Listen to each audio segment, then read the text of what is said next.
Hello, my name is Hunter Miley of Total Property Solutions here in the East Bay in California, and I wanted to talk a little bit about how a no pet policy in the East Bay can cost you a lot of money on your rental.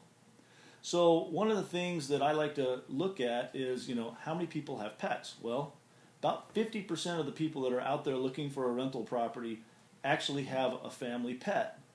And so you're eliminating about 50% of the rental market by not renting. So it could take you longer, which costs you money, to find the right tenant who doesn't have a pet. So if it takes you a month, that's a month of rent that you probably could have gotten from somebody who did have a pet. So it can cost you money in that way. Also, they may not have a pet when they move in, but they could possibly get one after they move in. Once they get settled into their new home, they look around and say, I think I'd like to add a pet to the family, and they do that. 9 times out of 10, they're not going to call you and tell you they got a pet, giving you the opportunity to collect a pet deposit.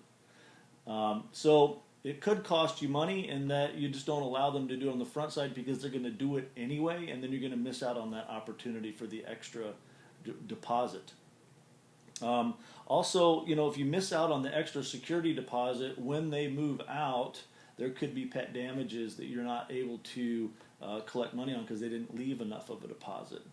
But on a side note, what I wanted to do is let you know, I personally do not charge pet rent because what it does is it puts me in a position at the end of the lease. If I charge pet rent and there's pet damage, then they have an argument that they paid for that damage already. It's normal wear and tear for a dog or a cat to possibly urinate in the house, and so they were paying a premium pet rent, so that gives them the argument that they've already paid for that damage and I'm not able to take it out of their deposit. So that's something you want to keep into consideration too.